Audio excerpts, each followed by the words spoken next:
नमस्कार दोस्तों। MS word efficiency की क्लास वन फोंट ग्रुप के पार्ट वन में आपका बहुत बहुत स्वागत है। मेरा नाम है पवन और आप देख रहे हैं eagles I academy the world of knowledge. तो चलिए आज की क्लास शुरू कर लेते हैं। पहला प्रश्न है, प्रथम पैराग्राफ का फोंट सेंचुरी करें। किसी भी पैराग्राफ का फोंट चेंज करने के लिए हमें उस पैराग्राफ को सेलेक्ट करना होगा। तो मैंने ट्रिपल क्लिक से इस पैराग्राफ को सेलेक्ट कर लिया। सेलेक्ट करने के बाद में हम लोग जाएंगे फोंट ग्रुप में। फोंट ग्रुप में यहाँ पे फोंट अभी है कैलिबरी बॉडी। इसके पास वाली छोटी सी डॉट पे क्लिक करेंगे और हम इस लिस्ट में से फोंट चूज करेंगे जो एग्जाम में दे रखा है। उसमें दे रखा है सेंचुरी। तो हम क्या करेंगे, इसको स्क्रॉल करेंगे और जब तक सी पर सेंचुरी नहीं आ जाता तब तक हम इसको स्क्रॉल करते रहेंगे। जैसे में सेंचुरी मिलता है हम उस पर क्लिक कर देते हैं और आप देखोगे फर्स्ट पैराग्राफ का जो फोंट है वो सेंचुरी में चेंज हो रखा है। ठीक है, जैसे मैं सेकंड पैराग्राफ पे क्लिक करता हूं आप देखोगे ऊपर फोंट आ रहा है कैलिबरी बॉडी, साइज है 11। लेकिन जब मैं फर्स्ट पैराग्राफ पे क्लिक कर देता हूं तो आप देखोगे फोंट हो गया सेंचुरी, साइज है 11। इट मींस फोंट क्या हो चुका है, चेंज हो चुका है। कोई भी फोंट अप्लाई करना हो आपको पैराग्राफ को सिलेक्ट करना पड़ेगा। उसके बाद जाना है फोंट के पास वाली डॉट पे और जो भी फोंट आपको बोले वो यहां पे सर्च करना है। लेकिन अगर मान लो कि आपको वो फोंट सर्च करने पर ना मिले तो आपको क्या करना है, वो फोंट यहां पे टाइप कर देना है। फॉर एग्जाम्पल मुझे लगाना है बुकमैन, तो मैं यहां पे BOO के बुक MAN मैन लिखता हूं। तो बुकमैन लिखते ही इस लिस्ट में सबसे नीचे, इस लिस्ट में सबसे नीचे वो फोंट आ जाता है। ये रहा बुकमैन ओल्ड स्टाइल। थोड़ा सा और नीचे करके देखते हैं, एक ही है ये बुकमैन ओल्ड स्टाइल। इस पे मैं क्लिक कर देता हूं और ये फोंट अप्लाई हो जाता है। कोई भी टूल अगर आपको समझ में नहीं आ रहा है तो प्लीज वीडियो को 2 बार देख लें, गारंटीड आपको वो टूल समझ में आने लग जाएगा। तो इस तरीके से आप किसी भी पैराग्राफ में कोई भी फोंट अप्लाई कर सकते हैं। फोंट मिलेगा आपको यहां पे। अगला क्वेश्चन, दूसरे पैराग्राफ का फोंट साइज 15.5 करें। हम सेकंड पैराग्राफ को सिलेक्ट कर लेते हैं। सिलेक्ट करने के बाद हम जाते हैं फोंट के साइज में। आप देखोगे अभी फोंट का साइज है 11। हम छोटी डॉट पे क्लिक करते हैं, जो साइज आपको बोला जाए यहां पर आप चूज करोगे, जैसे कि 16 और आप देखोगे फोंट साइज 16 अप्लाई हो चुका है। लेकिन अपने को बोला है 15.5, तो आप देखोगे इस लिस्ट में 15.5 लिखा हुआ नहीं है। नहीं लिखा हुआ है तो हम अपने कीबोर्ड से टाइप कर देते हैं 15.5 और 2 ऑप्शन है, या तो कीबोर्ड से एंटर की प्रेस करो या फिर आप कहीं पर भी बाहर क्लिक कर दो। आप देखोगे जो पैराग्राफ आपने सिलेक्ट कर रखा था उसका फोंट साइज 15.5 हो चुका है। बढ़ते हैं नेक्स्ट क्वेश्चन की तरफ। तीसरे पैराग्राफ को एक लेवल इंक्रीज फोंट करें। तीसरे पैराग्राफ को सिलेक्ट करना है। मैंने आपको बताया कोई भी क्वेश्चन सॉल्व करना है पहले सिलेक्ट करना है, एक लेवल इंक्रीज करना है। तो यहां पर इंक्रीज और डिक्रीज के 2 टूल दे रखे हैं। कंप्यूटर खुद बताता है हिंट देके कि उस टूल का नाम क्या है। जैसे मैंने यहां पे केवल पॉइंटर लेके गया, कंप्यूटर ने खुद बता दिया इंक्रीज फोंट है। नेक्स्ट अपन जाते हैं तो यहां पे डिक्रीज फोंट साइज है। तो इंक्रीज बोला एक लेवल का तो एक बार क्लिक कर दो, 2 बार बोले तो 2 बार क्लिक कर दो। आप देखोगे नीचे एक लेवल फोंट क्या हो चुका है, इंक्रीज हो चुका है। ठीक है, मैं डिक्रीज पे क्लिक करता हूं तो एक लेवल डिक्रीज हो जाएगा, मैं इंक्रीज पे क्लिक करता हूं तो एक लेवल इंक्रीज हो जाएगा। नेक्स्ट क्वेश्चन, फोर्थ पैराग्राफ को एक लेवल डिक्रीज फोंट करें। तो हम फोर्थ पैराग्राफ को सिलेक्ट कर लेते हैं। सिलेक्ट करने के बाद में जैसे हमें इंक्रीज किया था एक लेवल तो एक बार क्लिक किया था, वैसे ही डिक्रीज का बोला है तो डिक्रीज पर एक बार क्लिक कर देते हैं। जैसे क्लिक करेंगे और ये एक लेवल क्या हो जाता है, डिक्रीज हो जाता है। सर वहां पर भी हिंट मिलेंगे क्या? बिल्कुल हिंट मिलेंगे, लेकिन आपको हिंट का वेट नहीं करना है। टाइम कम होता है इसलिए घर पे इतनी प्रैक्टिस करो कि बिना हिंट के ही आपको पता रहे कि कौन सा टूल कहां पर है, बस डायरेक्ट आपको क्लिक करना है। ठीक है, नेक्स्ट क्वेश्चन पढ़ते हैं। दूसरे पैराग्राफ के डेटा को अपर केस में बदलें। तो हम दूसरे पैराग्राफ के डेटा को क्या कर लेते हैं, सिलेक्ट कर लेते हैं। सिलेक्ट करने के बाद में जो नेक्स्ट टूल है अपना वो चेंज केस है। इस पे मैं क्लिक करता हूं तो ये देखिए 5 टाइप के केस होते हैं। बाय डिफॉल्ट जो हम टाइप करते हैं वो होता है सेंटेंस केस, यानी हम कोई भी पैराग्राफ टाइप करते हैं ग्रामर के अनुसार तो वो होता है सेंटेंस केस। उसके बाद में हम उस पैराग्राफ को लोअर केस में, अपर केस में, कैपिटल ईच वर्ड में और टॉगल केस में कन्वर्ट कर सकते हैं, चेंज कर सकते हैं। अभी अपने को अपर केस बोला है तो अपर केस पे क्लिक कर देता हूं। आप देखोगे सेकंड पैराग्राफ सारा का सारा कैपिटल लेटर में चेंज हो चुका है, यानी अपर केस में चेंज हो चुका है। क्वेश्चन नंबर 6, दूसरे पैराग्राफ को सेंटेंस केस से बदलें। तो बाकी जो मैंने बोला थोड़ी देर पहले कि हम कोई भी पैराग्राफ चूज करते हैं तो हम टाइप करते हैं तो उसको हम कैसे टाइप करते हैं? सेंटेंस केस में। तो अगर मैं इसी को सेंटेंस केस में चेंज करूं तो ज्यादा इफेक्ट आपको दिखाई देगा नहीं, है ना, क्योंकि ये पहले से सेंटेंस केस में टाइप है।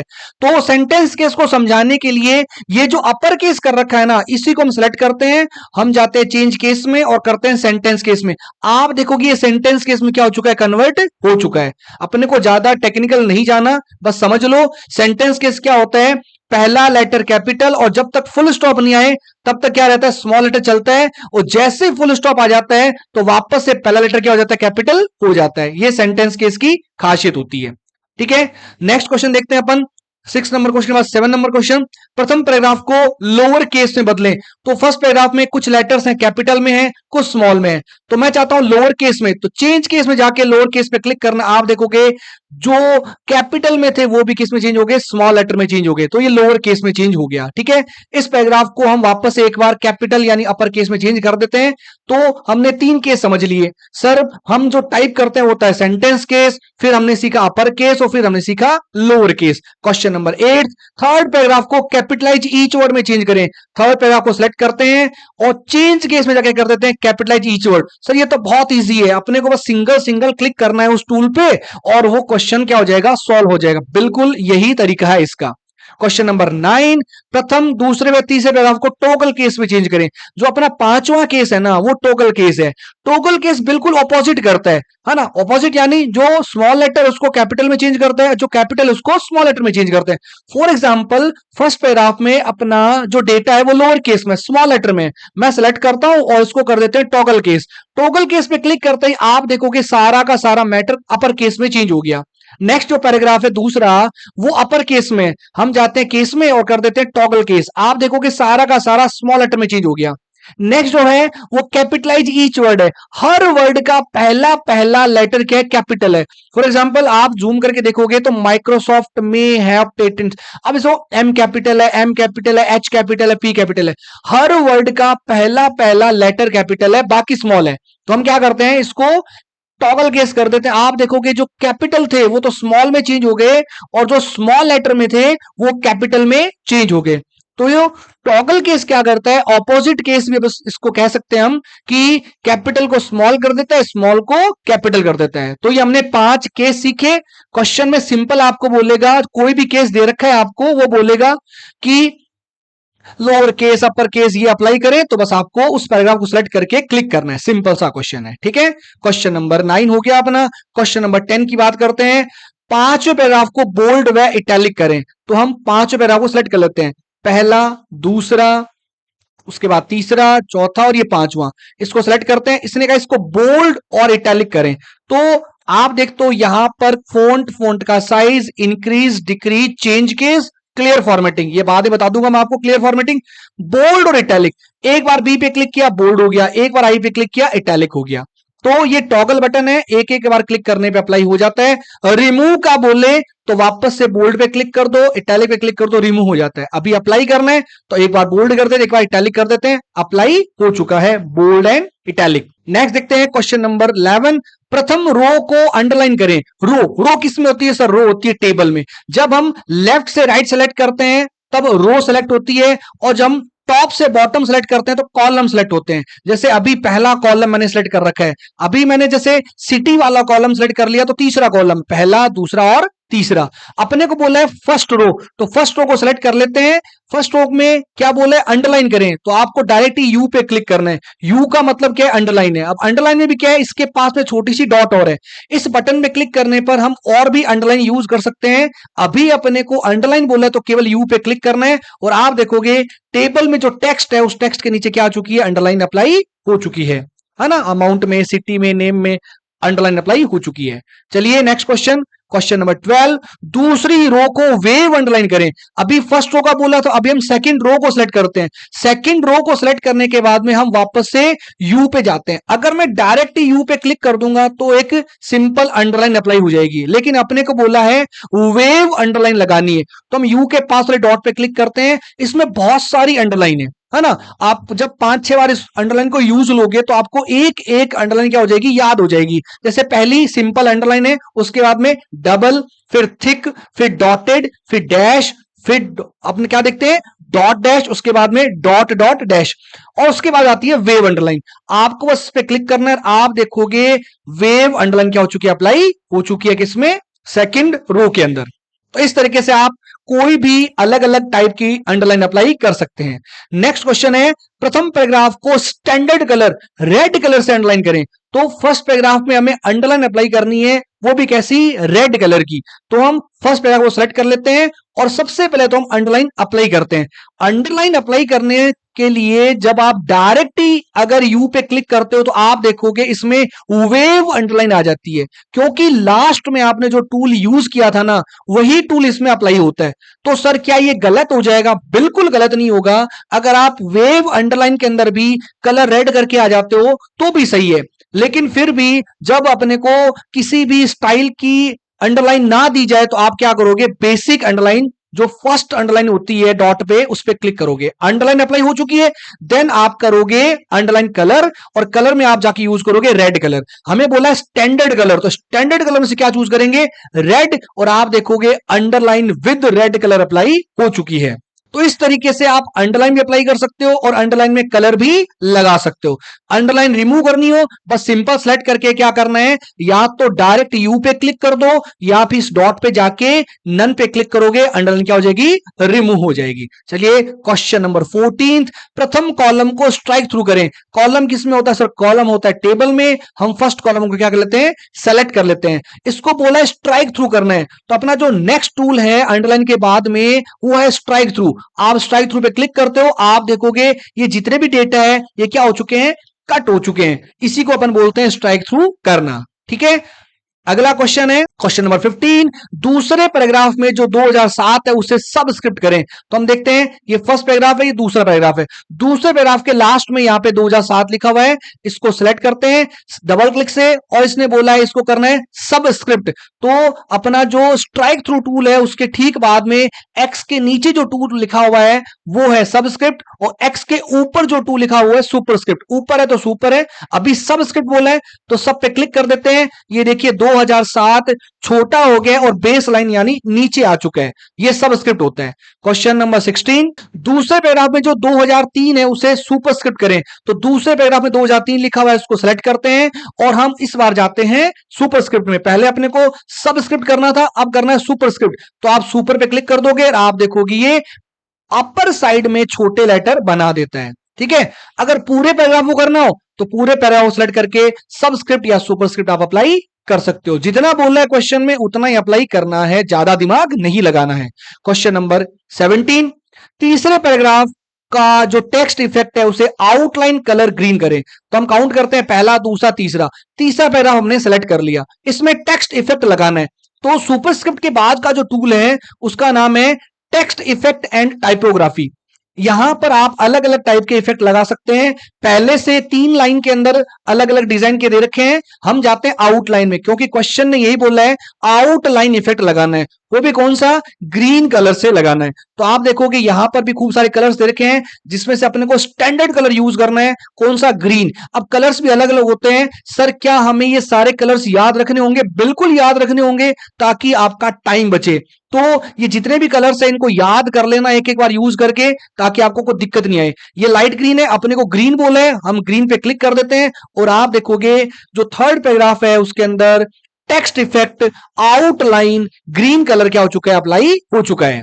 नेक्स्ट क्वेश्चन देखते हैं, क्वेश्चन नंबर 18, प्रथम पैराग्राफ को टेक्स्ट इफेक्ट शैडो प्रदान करें। हम फर्स्ट पैराग्राफ सेलेक्ट कर लेते हैं 1 2 3 और हम जाते हैं टेक्स्ट इफेक्ट में।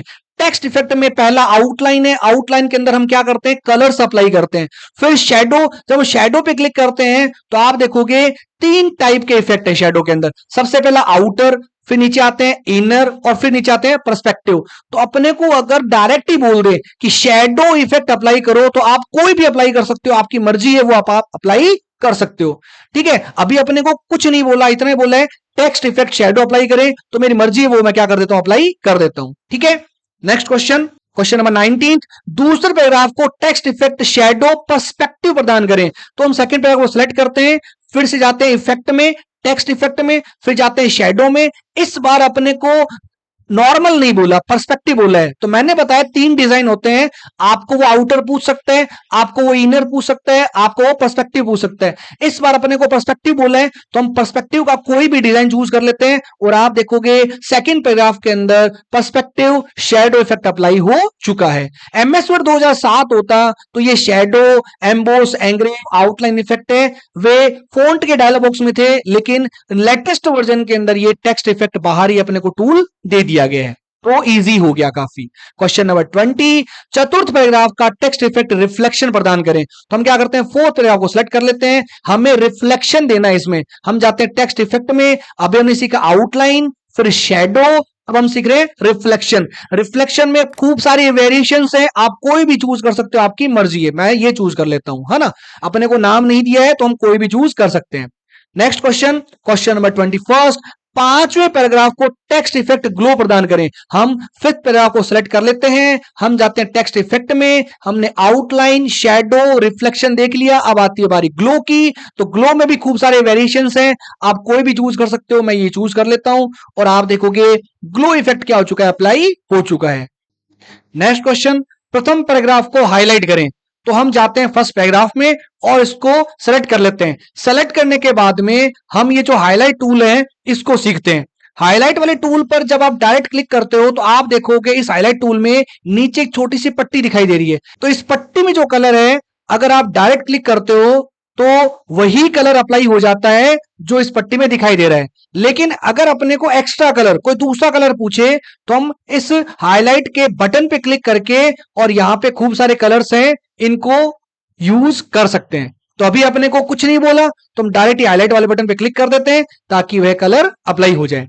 अब यहां पर एक छोटी सी चीज ध्यान रखने वाली बात है। ध्यान रखने वाली बात यह है कि जब आप बिना कुछ सेलेक्ट किए हुए, फॉर एग्जांपल अभी इस पैराग्राफ में कुछ भी सेलेक्ट नहीं है और आप हाईलाइट वाले बटन पे क्लिक कर देते हो, तो अभी ये जो माउस का जो बटन है उसके साथ में कोई भी ब्रश नजर नहीं आ रहा, कोई भी हाइलाइटर नजर नहीं आ रहा। लेकिन जैसे बिना सेलेक्ट किए हुए आप इस पे क्लिक करते हो तो आप देखोगे इसके साथ में एक हाइलाइटर पेन जुड़ चुका है।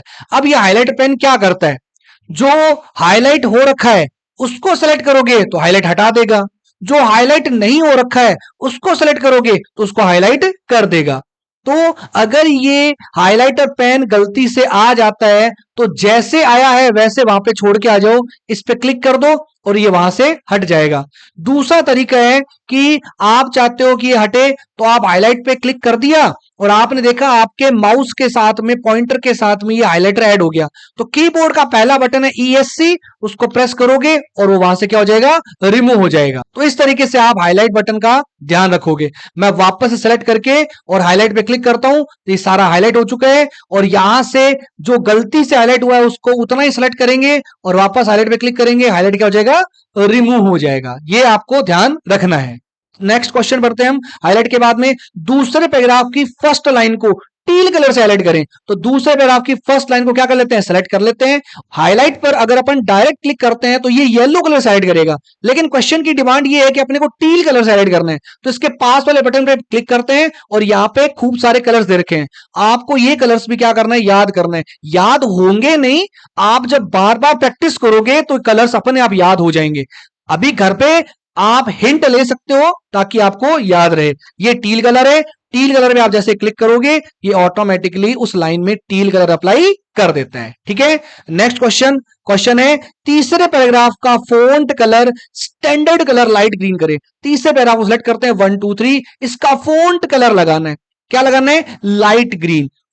अपन देखते हैं यहां पे फोंट कलर दे रखे हैं। हाईलाइट के बाद का जो टूल है वो फोंट कलर या टेक्स्ट कलर है। आप छोटी डॉट पे क्लिक करते हो और खूब सारे कलर्स दे रखे हैं। अभी बात की स्टैंडर्ड कलर यूज करने अपने को। लाइट ग्रीन बोला है, लाइट ग्रीन पे आप क्या कर दोगे, क्लिक कर दोगे और आप देखोगे अप्लाई हो जाएगा।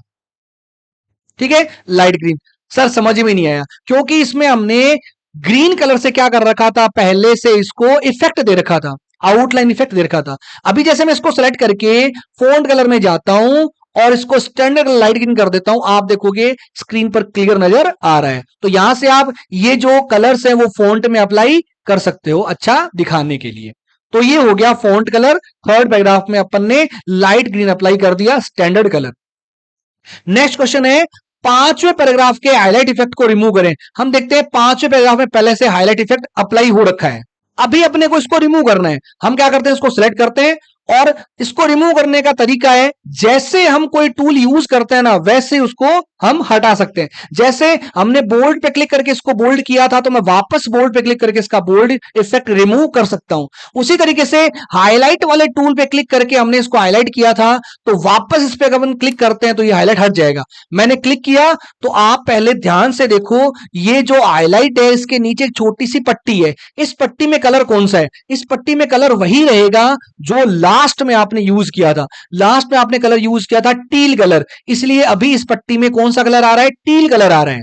ठीक है, तो आप पांचवें पैराग्राफ को सेलेक्ट करके जब डायरेक्ट ही हाईलाइट रिमूव करोगे तो ये हाईलाइट हटाएगा नहीं, उसको टील कलर से हाईलाइट कर देगा। सर ये तो हटा नहीं, कोई दिक्कत नहीं है, एक बार और सेलेक्ट कर लो और हाईलाइट पे वापस से क्लिक कर दो। ये देखो हाईलाइट क्या हो गया? रिमूव हो गया। लेकिन अगर आप चाहते हो कि एक बार में हट जाए तो इसको सेलेक्ट करना है और आप देखोगे इस पट्टी में टील कलर है, इसके पास वाले बटन पे क्लिक करोगे और नो कलर पे क्लिक करोगे तो आप देखो हाईलाइट क्या हो गया? रिमूव हो गया डायरेक्ट ही। ठीक है, तो इस तरीके से आप हाईलाइट इफेक्ट रिमूव कर सकते हो। 26 फोर्थ पैराग्राफ का फोंट कलर ऑटोमेटिक सेट करें। फोर्थ पैराग्राफ में आप देखोगे पहले से कलर लगा हुआ है, ये कह रहा है इसका कलर ऑटोमेटिक होना चाहिए, तो हम इसको सेलेक्ट करते हैं, फोंट के पास वाले बटन पे क्लिक करते हैं फोंट कलर के और यहां पे देखिए पहला कलर कौन सा दे रखा है? ऑटोमेटिक दे रखा है। आप ऑटोमेटिक पे क्लिक करोगे और फोंट कलर क्या हो गया? रिमूव हो गया।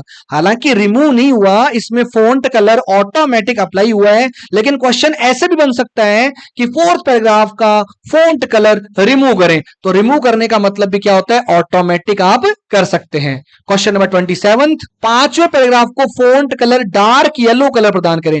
तो पांचवें पैराग्राफ में जो फोंट कलर है वो करना अपने को डार्क येलो। हम सेलेक्ट करते हैं, हम फोंट कलर की पास वाली डॉट पे क्लिक करते हैं और यहां पर जो स्टैंडर्ड कलर है उसमें से डार्क येलो ढूंढते हैं। तो यहां पे कोई भी फोंट कलर है वो डार्क येलो नहीं है, तो हमें कलर बनाना पड़ेगा। कलर बनाने के लिए हम मोर कलर्स पे जाते हैं और यहां पे दो टाइप के ऑप्शन खुलते हैं, पहला है स्टैंडर्ड, दूसरा है कस्टम। तो हम डायरेक्ट कस्टम में भी जा सकते हैं। कस्टम में जाने के बाद में आपको सबसे पहले कलर चूज करना है येलो। ठीक है, येलो कलर चूज करना ज्यादा बढ़िया रहता है। आप जाओ स्टैंडर्ड में और यहां पे देखिए येलो कलर आ चुका है। येलो कलर लेने के बाद में आप जाओ कस्टम में और इस येलो कलर को आप लाइट और डार्क कर सकते हो। जब आप इस बार को ऊपर लेके जाओगे तो ये लाइट होता है, इस बार को जब नीचे लेके आओगे तो ये डार्क होता है। तो मैं नीचे लेके आके डार्क कर देता हूं, मैं कर देता हूं ओके। आप देखोगे इस पांचवें पैराग्राफ में फोंट कलर अप्लाई हो चुका है। क्रॉस चेक करने के लिए हम फोंट कलर में जाते हैं, यहां पे आप देखोगे रिसेंट जो कलर्स है उसमें एक नया कलर ऐड हो चुका है। हम माउस का पॉइंटर वहां पे लेके जाते हैं और ये कहता है इसका नाम है डार्क येलो, यानी यहां पर आपका डार्क येलो कलर अप्लाई हो चुका है। तो इस तरीके से आप ये जो स्टैंडर्ड कलर दे रखे हैं इसका कोई भी कलर क्या कर सकते हो? लाइट और डार्क बना सकते हो, या मोर कलर्स में जाके पहले स्टैंडर्ड में से कोई भी कलर चूज कर सकते, जैसे कि ये जो पिंक कलर है, फिर कस्टम में जाके इसको अपन लाइट और डार्क पे बना सकते हैं। ओके करते हैं, कलर अप्लाई हो चुका है। जाके देखते हैं एक नया कलर बन चुका है, जाके देखते हैं लेवेंडर कलर है। तो इस तरीके से आप कोई भी कलर बना सकते हो। सर ऐसे तो ये थोड़ा टफ नहीं हो गया क्या कि अगर हमें बोल दे कि लेवेंडर कलर बनाओ तो हम कैसे बनाएंगे, हमें कैसे पता? तो देखिए एग्जामिनर इतना खराब नहीं है कि आपको फेल करने की कोशिश करे। ये जो आपको स्टैंडर्ड कलर दे रखे हैं ना, इन्हीं स्टैंडर्ड कलर के लाइट और डार्क आपसे पूछे जाएंगे, तो आपको कंफ्यूज होने की नीड नहीं है। और बाकी जब आप खाली टाइम मिले तो आप मोर कलर्स में जाके इन कलर्स को क्या कर सकते हो? लाइट और डार्क बनाकर चेक कर सकते हो। वैसे एग्जाम में आपको कंफ्यूज नहीं करेगा। क्वेश्चन नंबर 28, प्रथम पैराग्राफ की फॉर्मेटिंग को दूसरे पैराग्राफ में सेट करें। ये आउट ऑफ सिलेबस क्वेश्चन है, लेकिन फिर भी देख लेते हैं। देखिए जब मैं फर्स्ट पैराग्राफ पे क्लिक करता हूं तो आप ऊपर देखोगे फोंट है सेंचुरी, साइज है 11 और अंडरलाइन हो रखा है। ठीक है, और जब हम क्या करते हैं सेकंड पैराग्राफ पे क्लिक करते हैं तो आप देखोगे फोंट है बुकमैन, साइज है 15.5। ठीक है, अब क्वेश्चन की डिमांड ये है कि पहले पैराग्राफ में जो फॉर्मेटिंग है ना वो दूसरे पैराग्राफ में लग जाए, तो हम काउंट नहीं करेंगे कि कितनी कितनी फॉर्मेटिंग लगी हुई है। हम डायरेक्ट ही पहले पैराग्राफ पे क्लिक करते हैं कि मुझे इसकी फॉर्मेटिंग लेनी है। कोई भी फॉर्मेटिंग लेने के लिए, कॉपी करने के लिए हम क्लिपबोर्ड में फॉर्मेट पेंटर यूज करते हैं। फॉर्मेट पेंटर हालांकि क्लिपबोर्ड ग्रुप से कोई क्वेश्चन एग्जाम में नहीं आएगा, लेकिन सीखने के लिए केवल फॉर्मेट पेंटर, ये जो ब्रश है इस पे क्लिक करो, क्लिक करते ही अब आपके कर्सर के साथ में एक ब्रश आ चुका है जो कि किसी भी पैराग्राफ में फॉर्मेटिंग अप्लाई कर सकता है। अपने को अप्लाई किसमें करनी है? दूसरे पैराग्राफ में। तो दूसरे पैराग्राफ को शुरू से लेकर लास्ट तक क्या कर लो, सिलेक्ट कर लो। आप देखोगे पहले पैराग्राफ में जो फॉर्मेटिंग थी वो दूसरे में अप्लाई हो चुकी है। पहले पैराग्राफ में फॉन्ट है सेंचुरी, साइज 11, अंडरलाइन है, और दूसरे पैराग्राफ में भी आप देखोगे फॉन्ट है सेंचुरी, साइज 11 और क्या हो चुका है, वो अंडरलाइन भी हो चुका है।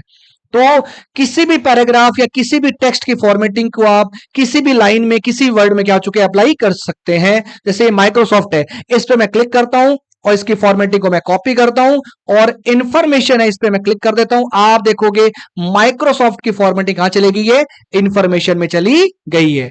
ठीक है, तो इस तरीके से अपने 28 क्वेश्चन कर लिए।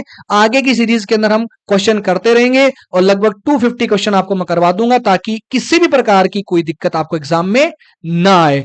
तो इसी तरीके से सपोर्ट करते रहे। जैसे ये H2O वाला है, इसमें मैं 2 को सिलेक्ट करता हूं और इसको मैं कर देता हूं सबस्क्रिप्ट। आप देखोगे ये नीचे चला गया बेस लाइन में। ये 3 है, मुझे इसको पावर बनाना है, मैं करता हूं सुपरस्क्रिप्ट, ये देखिए पावर बन गया। ये TH लिखा हुआ है, इसको मैं TH को सिलेक्ट करके और इसको कर देता हूं सुपरस्क्रिप्ट। तो सबस्क्रिप्ट और सुपरस्क्रिप्ट इस तरीके से काम आता है। चलिए मिलते हैं नेक्स्ट वीडियो में, तब तक के लिए थैंक यू सो मच। पढ़ते रहें और अपने आप को बेस्ट बनाते रहें।